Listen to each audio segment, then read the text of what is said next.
Hello and welcome to Ninja Prep. This is Kapil Goyal, your educator and mentor for PG physics. तो MPPSC physics 2024 के PYQs हम discuss करने वाले हैं। सबसे पहले न्यूक्लियर फिजिक्स में डिस्कस कर रहा हूँ। तो अभी तक मैंने जितने भी आप लोगों के साथ पीवाईक्यूज शेयर किए हैं, होपफुली आप लोगों को बहुत अच्छे से समझ में आए होंगे और आप लोगों ने क्वेश्चंस वो अपने हाथ से कर भी लिए होंगे। तो चलिए स्टार्ट करते हैं लेक्चर को। तो पहला जो क्वेश्चन है, उस क्वेश्चन के अंदर हमें बोला गया है कि मीजॉन्स आर मेड अप ऑफ। मीसॉन्स जो होते हैं, मीसॉन पार्टिकल्स, वो कितने क्वार्क से मिलकर बने होते हैं, ये हमें क्वेश्चन पूछा गया है। तो देखो, मीसॉन्स की अगर मैं बात करूं, मीसॉन्स, तो मीसॉन्स होते हैं हेड्रन्स। मीजॉन्स होते हैं हेड्रन्स। हेड्रन्स हालांकि बेरन्स भी होते हैं, तो बेरन जो होते हैं वो भी हेड्रन्स होते हैं। तो मीसॉन की अगर मैं बात करूं तो मीसॉन मिलकर बनता है एक क्वार्क से और एक एंटी क्वार्क से, है ना। एक तो होता है इसके अंदर क्वार्क और एक इसके अंदर है anti quark. Anti quark, quark और एंटी क्वार्क, टोटल जो है टोटल टोटल कितने हो गए? दो हो गए। तो दो क्वार्क जो है इसका आंसर आ गया।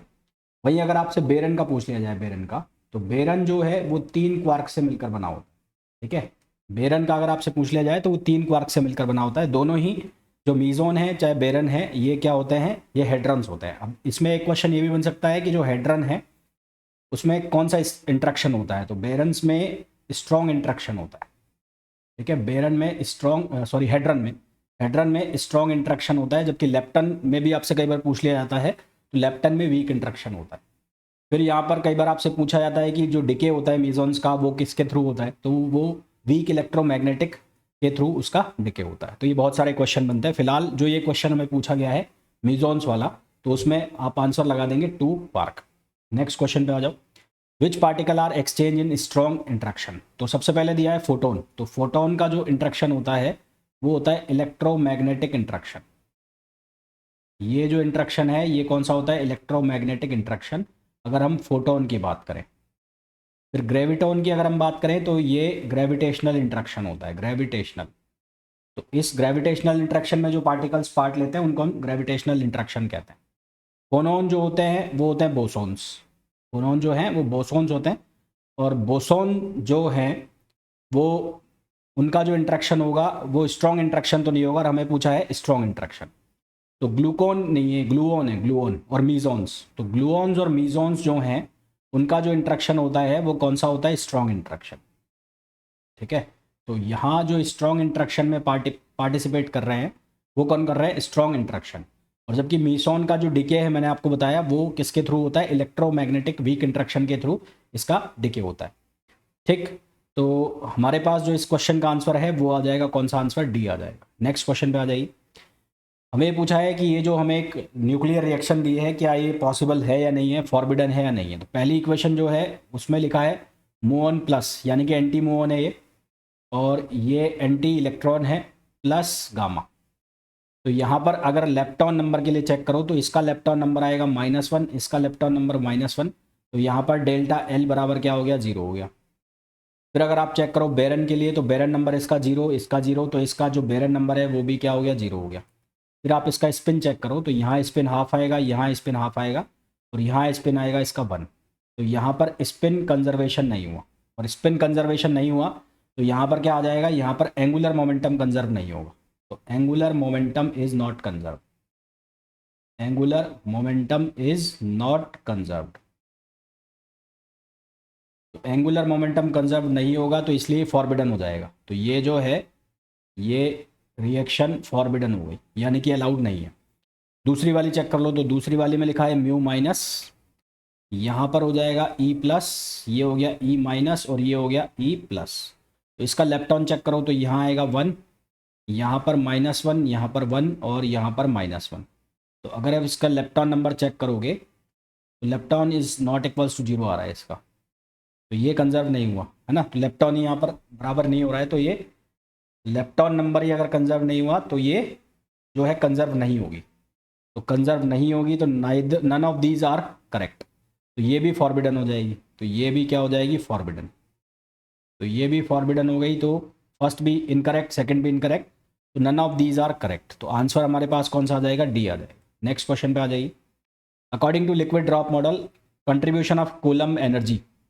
तो वॉल्यूम एनर्जी का जो कंट्रीब्यूशन है, वॉल्यूम एनर्जी, वॉल्यूम एनर्जी का जो कंट्रीब्यूशन है वो हम लिखते हैं E equals to E volume क्या AVA, ये वॉल्यूम एनर्जी हो गया।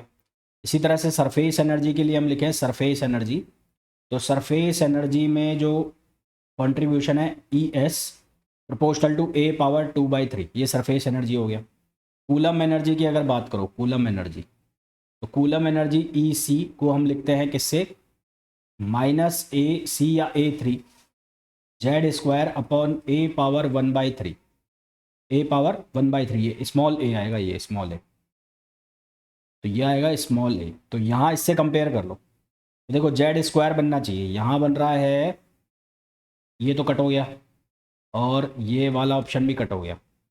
अब हमारे पास ऑप्शन बचा कौन सा, C और A। तो C में लिखा है Z⁻1 अपॉन A⁻1/3 और यहाँ लिखा है Z² Z-1, तो ये भी कट हो गया। तो हमारे पास जो कंट्रीब्यूशन आ जाएगा वो किसका आ जाएगा, A का आ जाएगा। तो सही आंसर हमारे पास कौन सा हो जाएगा, A हो जाएगा। नेक्स्ट क्वेश्चन पे आ जाइए। If mass of radio active sample is doubled, तो radio active sample disintegration constant जो है वो मटेरियल के मास से इंडिपेंडेंट होता है। तो इसके लिए आंसर हमारे पास आ जाएगा रिमेन सेम ना, disintegration constant is independent of mass of radio active sample. तो यहाँ आंसर जो आएगा, अगर उसका मास भी डबल कर दिया तो क्या रहेगा, वो सेम रहेगा। Next, quark content of K+ hadron, तो quark content of K+ hadron K+, तो K+ का जो चार्ज है वो कितना होगा, वो होगा 1। तो इसका जब क्वार्क कंटेंट बनाएंगे तो वो बनेगा US। तो एक अप क्वार्क और एक स्ट्रेंज क्वार्क है ना, एक एंटी स्ट्रेंज क्वार्क और एक अप क्वार्क। अप क्वार्क का जो चार्ज होगा वो होगा 2/3C और इसका जो चार्ज होगा वो होगा 1/3C। तो इसको हम सॉल्व करेंगे तो आंसर आ जाएगा हमारे पास 1। तो यहाँ पर जो इसका क्वार्क कंटेंट हो जाएगा वो हो जाएगा US-। Which statement is true regarding to nuclear force, तो nuclear force short range force होते हैं, इनकी रेंज बहुत स्मॉल होती है। तो आंसर हमारे पास आ जाएगा कौन सा, option D, range is very small. Next question, 1 बार्न, तो 1 बार्न जो है वो बराबर होता है 10⁻⁻28 मीटर स्क्वायर। अब एक फेंटोमीटर, एक फर्मी बराबर होता है 10⁻⁻मीटर। तो 1 फर्मी इसका स्क्वायर कर दूं तो ये बन जाएगा 10⁻⁻30 मीटर स्क्वायर। तो 10⁻⁻30 मीटर स्क्वायर, अगर मैं इसको 100 से मल्टीप्लाई कर दूं, तो यदि मैं ऐसा लिख दूं 1 बर्न इक्वल्स टू 100 और इंटू 10⁻⁻30 मीटर स्क्वायर।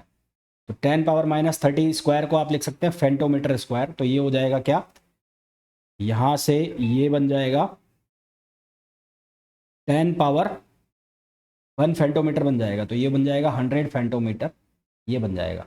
और इसको इसके इक्विवेलेंट लिख सकते हो, क्योंकि आपको 10⁻⁻30 स्क्वायर को यहाँ इसको मल्टीप्लाई कर दो तो ये वापस क्या बन रहा है, 10⁻⁻28 बन रहा है।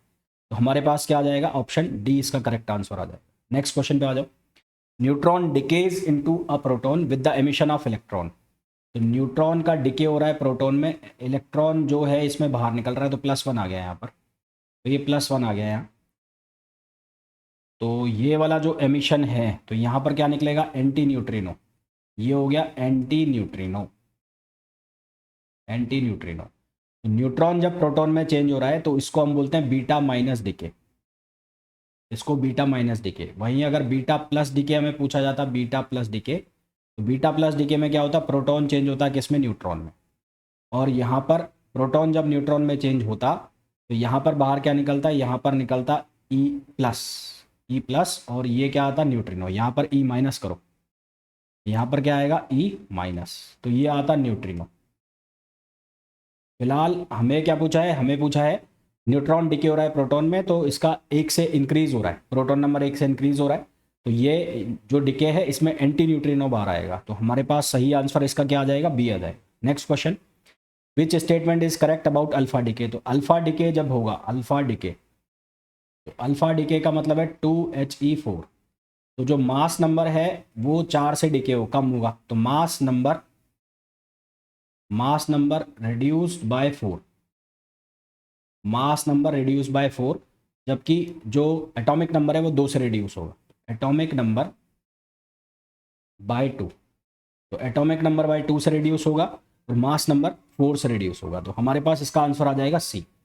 Next, mass defect of helium nucleus. तो डेल्टा एम की जो वैल्यू है वो दी हुई है 0.03036, ये डेल्टा एम की वैल्यू दी है। बाइंडिंग एनर्जी पूछिए, तो बाइंडिंग एनर्जी बराबर क्या हो जाएगा, डेल्टा एम और सी स्क्वायर।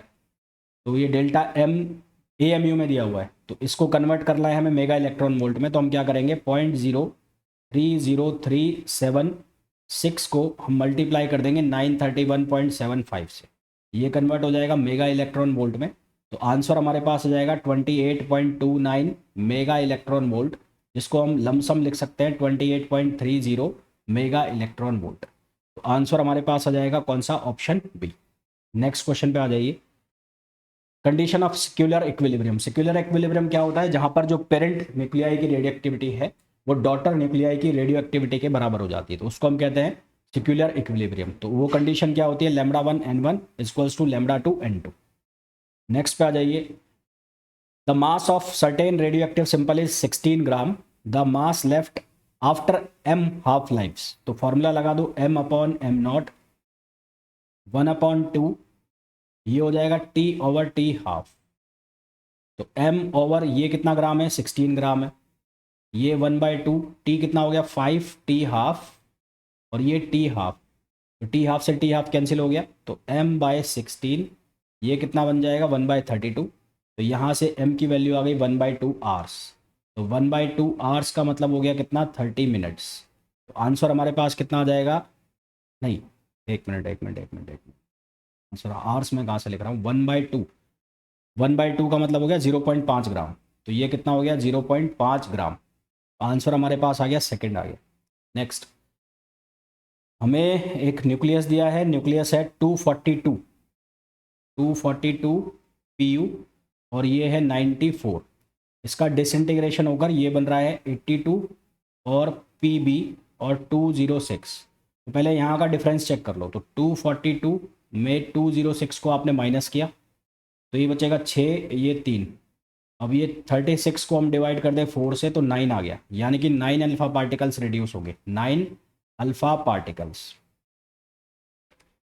तो 9 अल्फा पार्टिकल आ गए, तो 6 वाले तो कट गए। अब 9 अल्फा पार्टिकल निकलेंगे तो जो प्रोटॉन नंबर है वो कितने से कम होगा, 9 × 2 18 से। तो यहाँ से 94 को 18 से रिड्यूस कर दो, तो ये बन जाएगा कितना, 76।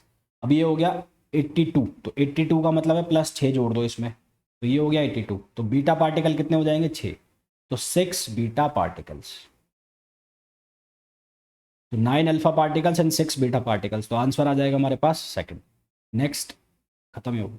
तो ये न्यूक्लियर फिजिक्स के क्वेश्चन थे MPPSC एग्जाम के। होपफुली क्वेश्चंस आपको अच्छे से समझ में आ गए होंगे, और बहुत सिंपल क्वेश्चन थे, ऐसा इसमें कुछ था नहीं जिसको आप ना कर पाए। तो मिलते हैं नेक्स्ट वीडियो में, till then thank you, bye bye.